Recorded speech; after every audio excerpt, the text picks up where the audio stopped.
Greetings, everyone. Keith here. Hoping everybody's having a good day, enjoying life, living life, loving life. Coming at you tonight with another quick video, I think. Tonight, it's all about me, though. All about me. I'm going to come tell you a little bit about myself by reading the introduction to my memoir that I started a few years back. Kind of give people a sense of exactly who I am and why I am the way I am. Something I started writing to gather my thoughts and collect my life and determine where I was going. And it got interrupted with this legal system and my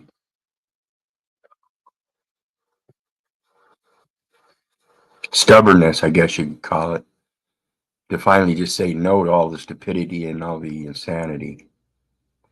So before we get started, please hit that like, share, and subscribe button. There's some PayPal links down below for anybody who wants to share some love. And of course, the StreamYard link is down there for anybody who wants to join the panel just in case. I am willing to discuss things, but basically just wanted to, like I said, read the introduction from my memoir to kind of give people a sense of who I am.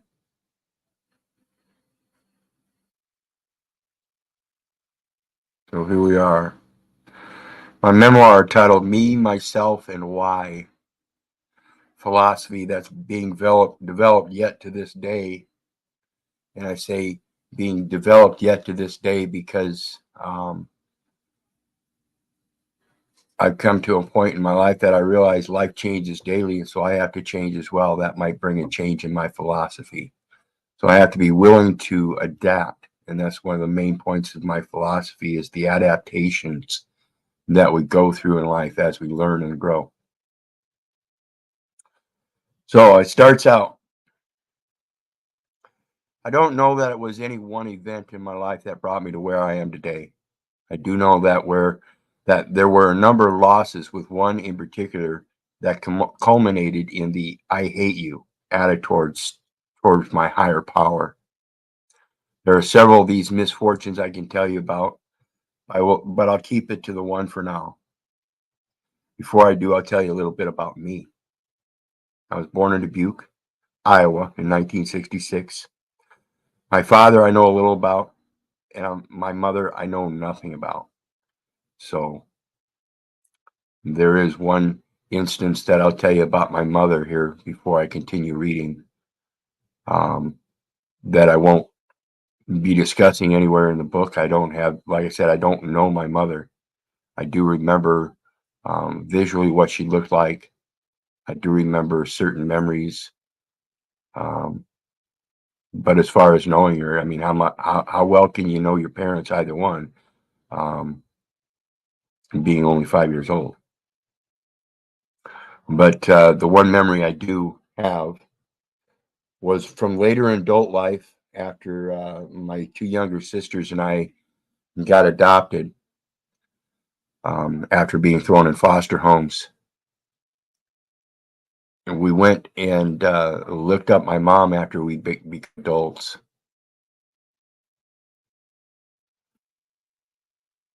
And when we found her, she was still living in Dubuque. And coincidentally, she had remarried and remarried the local postmaster. Don't ask me. Um, but when we knocked on the door,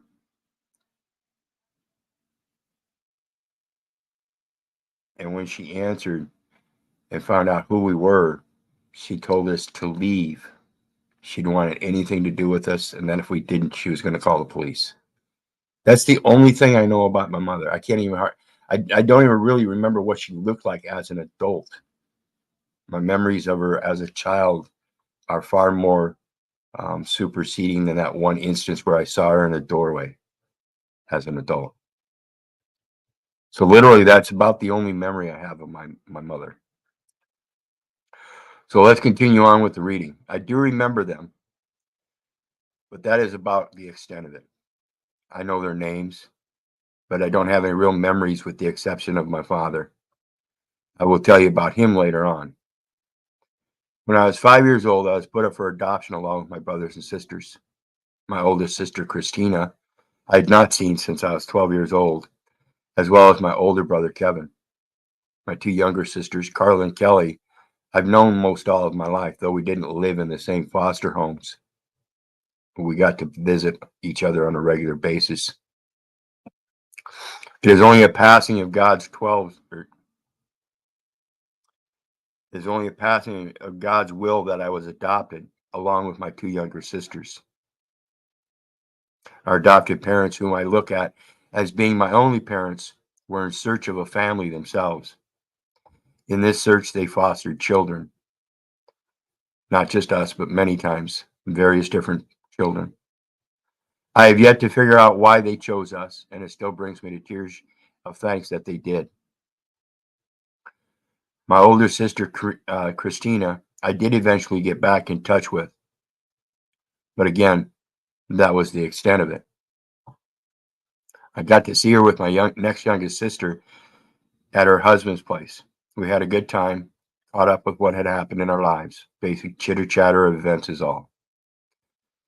None of which seemed to be spectacular, though I had written a couple times after that contact, as well as called and received no answers.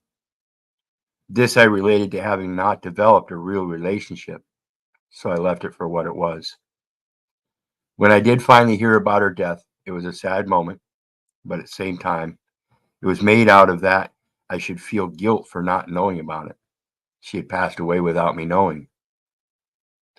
I had no way of knowing about it unless I asked.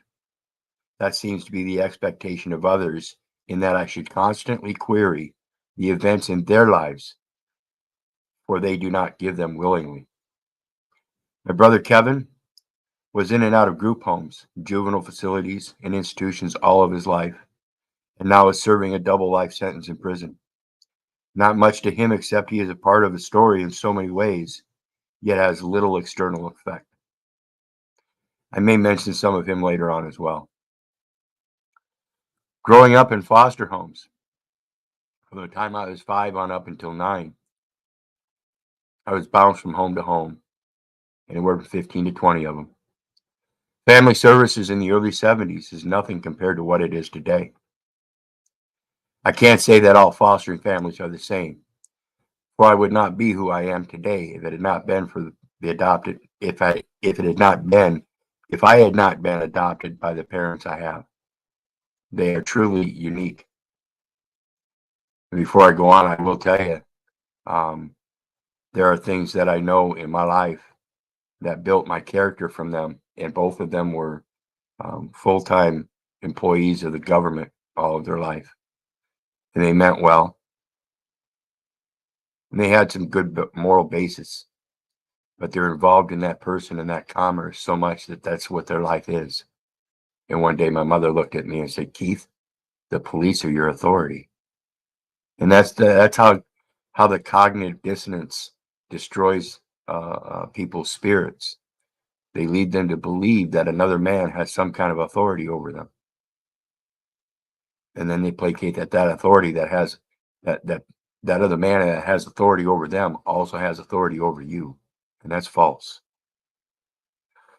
So no matter how unique they were, I still can't have them in my life, and they can't have me in their life for the very differences that we have. However, for the most part, foster care in the 70s was a money thing. Probably still the same thing today through my research that I see. That's how I see it, and I end up reflecting on it still. Back then, my suitcase was actually a brown paper sack with one change of clothes and the hygiene supplies. There are a couple of those fostering families that I'm still in touch with on a rare occasion. The most memorable is the one I was in just before I was adopted. That particular family was, in fact, very decent. and they wanted to adopt me as well. Had I not been adopted when I was, they had already talked about it. I got back in touch with them only by coincidence and was able to meet with them and do some catching up. I've determined that though they offered a lot for me in consideration of life atmosphere, I'm still thankful that I was adopted with my younger sisters, which was not an option with them. I still to this day do not have a close relationship with any family members, adoptive or otherwise. I've come to realize that we are all so very different because of the different paths we were set upon as children and chosen to take later in life. Mine particularly was not what most would consider a good path, but it is mine. I, and only I, have the shoes that bear the wear and tear of my choices. Though others may have influenced the choices I have made, I alone bear the responsibility, consequences, and rewards. I do, however, appreciate all that have taken the time and effort to help guide me from my biological parents and family, adopted parents who I truly cherish, despite the way things have turned out between us. I know, or at least get the sense, that they love me, but don't like me. All the different counselors and self-help programs, teachers at school, in the public not enough education system, supervision officers, basically adult babysitters, and the like. Good or bad, they all have their unique touches and steering mechanisms. If I had not one of them here or there along my sojourn, I would be someone else. Not me, a different me, a subtle minor me, a subtle major me, or a completely unrecognizable me. But in the end, I am me. I am the one that makes my choices. Today, I have realized my choices are just that, nothing more and nothing less. I've done wrong and I've done right. I've done bad, real bad, good, and real good. The difference is generally being the consensus of what others convey as being good, bad, and real bad. My own opinion does not, never did, nor ever will count. I can merely take in and put out. I can exist. My effect? I don't know. I can only hope, and in actuality, must realize it most likely will be limited to me.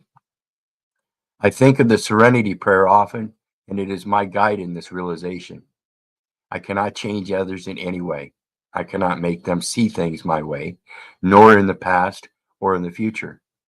I can change my choices, behaviors, actions, reactions, emotions, etc. But if I do, then am I me? Or do I start being or becoming someone else's belief, vision, opinion, character, slave? I don't really know. I've always done what I've done for my reasons, and I doubt that will change. Let me check the board here. First of all, before we continue, please hit that like, share, and subscribe button. The panel link is down there for anybody who wants to join the panel. And I do appreciate everybody's support. Forrest Jackson, welcome. Channel 3, greetings. I don't know that I've got many viewers today, and I don't see anybody else on the panel, so my apologies if I missed you. Just know I appreciate you. So the next part, chapter 1, me. He sits on a chair in the hall, his feet dangling over the edge. He's about 5 years old with deep brown eyes and black hair that shines blue in the full moon. He has a bright smile, and outwardly he is content and happy. He does not know what life has in store for him. Even if he did, he's still too young to understand. He does not know that his trust in others is already broken and that his faith will falter. He does not realize how much his spirit will become diminished by what he has yet to suffer. Nor does he comprehend how his soul will become a mere tag-along rather than that which leads him. The heartaches that will fill him with so much anguish will nearly drown his hopes and desires. He will only know someday that the things he has survived is where he gets his inner strength and willingness to stand and face the storms ahead. He will learn to smile from the things that he has survived. He will learn to smile from within. He will one day be able to appreciate his failures. There will be a time, there will be a time when he realizes things in life that mean the most are far greater than every loss. He will live. He will learn. He will learn to give what he has to offer. One day he will give thanks to those who had faith in him. He will learn to express himself in many different ways. He will also gradually grow towards a better understanding that life is what it is. He will live life on life's terms and do so unconditionally. There will be a day that he knows love and caring are multifaceted. This once little boy will one day be an adult child, wanting to enjoy life to the fullest. That day will come and life will be his.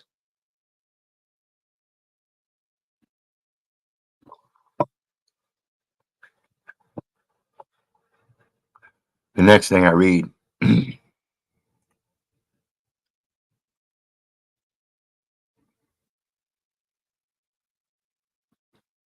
about my son. In memory, Casey, in my heart. There's a place I recall, a place where a newborn sleeps while another child weeps, a place where flower petals fall. There's a place I remember well, a place where sirens ring out while girls of the night walk about, a place something like hell. There's a place I once cried, a family filled with fun, mother, father, daughter, and son, a place where Casey died.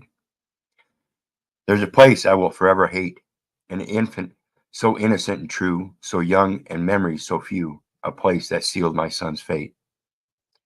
There's a place where his being is gone. His death on me was blamed, his mother's soul a fire inflamed, a place where his spirit will carry on, my heart. My son passed away of SIDS.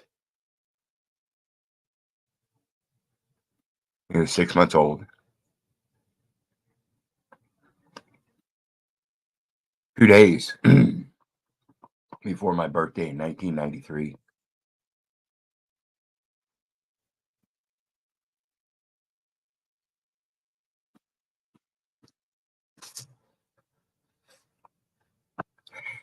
I remember trying my best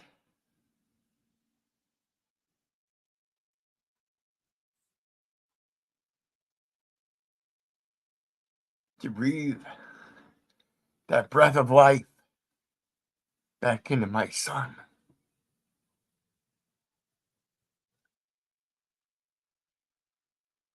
And I couldn't.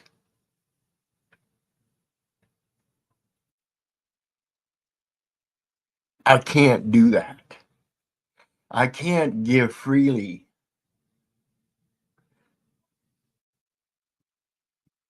the one thing that moves me in everything I do. I can't breathe that breath of life into anybody except through my own inspirations.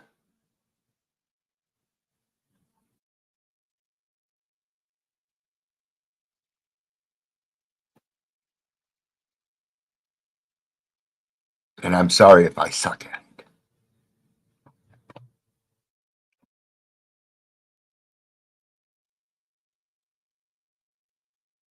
This was the single most important event in my life. Despite the fact my son being born at that time was the most important event.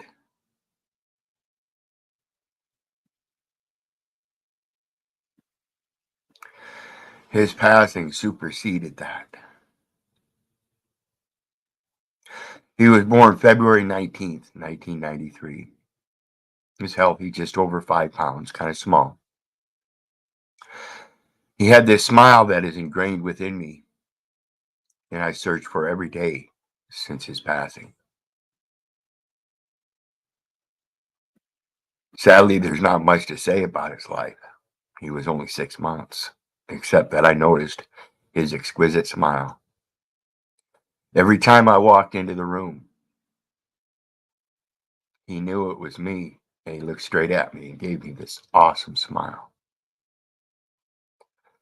Other than that, he was a rather normal baby, just like all of the parents that ask why. I too was stuck in a state of clouded thoughts that I could not really connect with reality when he passed on. It all seemed so unreal, and I wanted, or rather demanded, an answer. I knew I was not going to get it from anyone in particular, but yet I demanded one. It was reflecting back on the years and tears that have gone by, rather cynical to even expect an answer. How can anyone answer that? You can't. It's not so obvious in the present tense of the event itself, but after thought and contemplation of the other events in life, one comes to realize there are many things that do not have answers, but merely a course of actions and changes that one must deal with or succumb to. I've never been one to give up.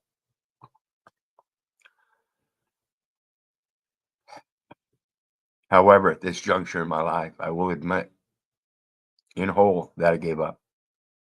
I said, fuck you to my higher power. I spoke directly to him and told him how I felt. In that imagination, sitting down at the river, looking like a lunatic, talking to the sky.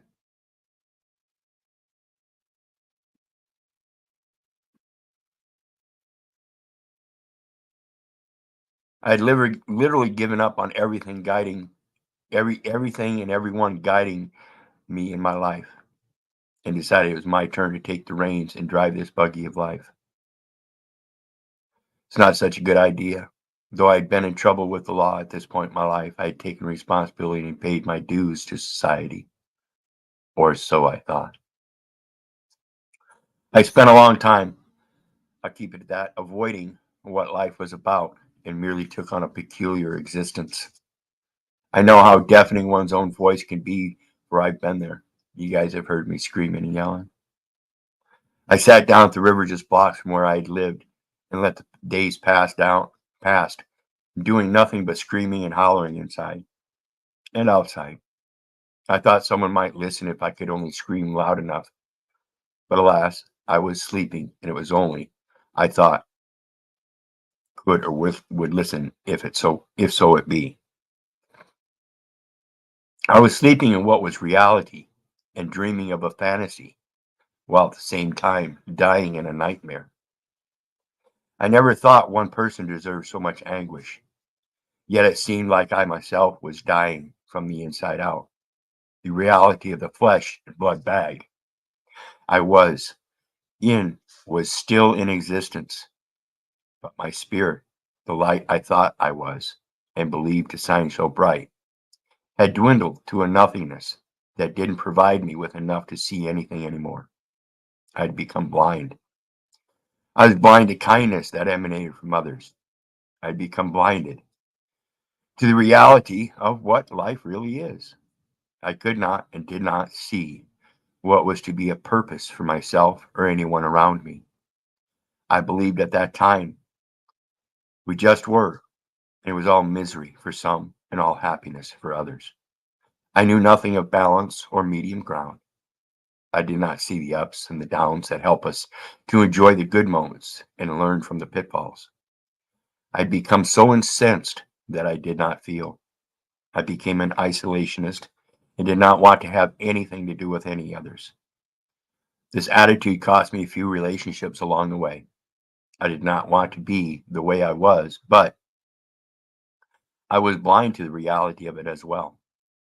No matter what others pointed out as being a particular problem or issue in my life, I did not see it as my problem, but rather as theirs. I wrote the poem above so I would not forget the events surrounding the passing of my son. He died of what the medical society calls SIDS, sudden infant death syndrome.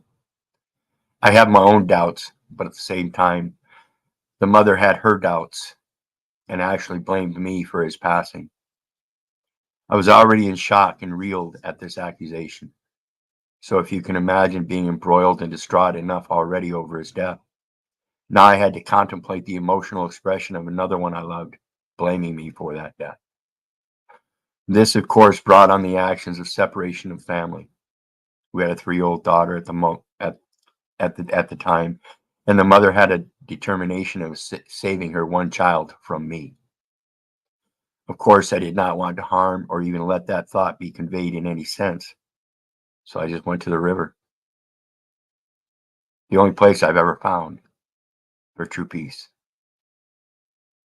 It's odd now that I reflect back that I would choose the riverbank from a place of peace to relinquish all my anger and confusion. I still hold it as my place for quelling my inner self when it seems to be reaching out of bounds. I also remember the time I sat there for months after Casey passed, yelling, berating, cursing, plotting, insulting my higher power for what he had done.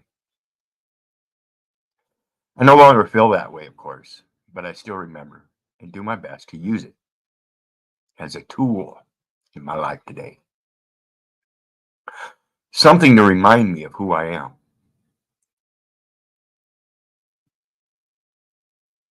Now that I am no longer angry with my higher power and have accepted him back in my life, my spirit is even brighter and more sustainable.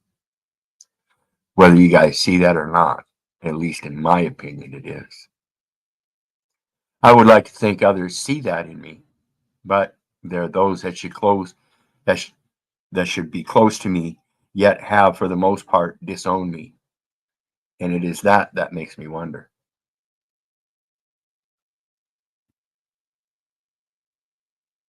Done a little bit of writing in my life. So here's the next one as I inserted in this. Let It Rain is what it's titled. Crazy and insane thoughts run through my head. I just want to roll over and go back to bed. Life's timing refuses to let me go back to sleep. Dreams from childhood I'm so wishing I could keep. I'm tired of the depression that makes me so sad. I'm tired of the aggression that makes me so sad. So mad, excuse me. I struggle through the quagmire that I must trudge. But the everyday troubles of life I do not begrudge. Sometimes my bottle is half full, others half empty, as I battle against my lifelong addiction's temptings. There are times that I can't seem to stop the pain, just like it is impossible to stop heaven's rains. The hurt oftentimes cuts me to my innermost core, but I'm already soaking wet, so let it fucking pour. Yeah, I said let it rain, rain, rain down on me, because I'm still standing. Can't you see? I've never been lighthearted about things. Never will be.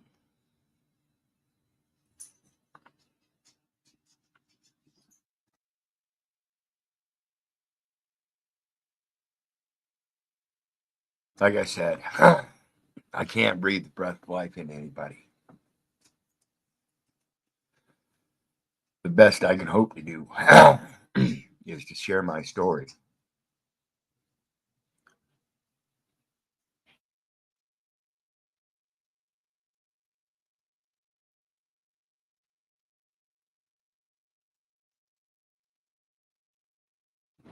And it saddens me that you take it so conveniently.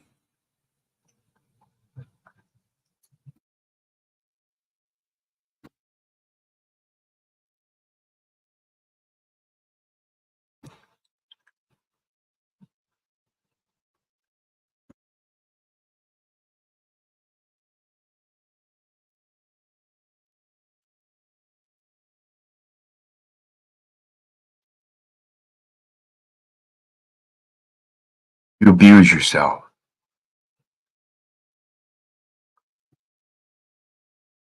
It ain't no one else's fault. You abuse yourself.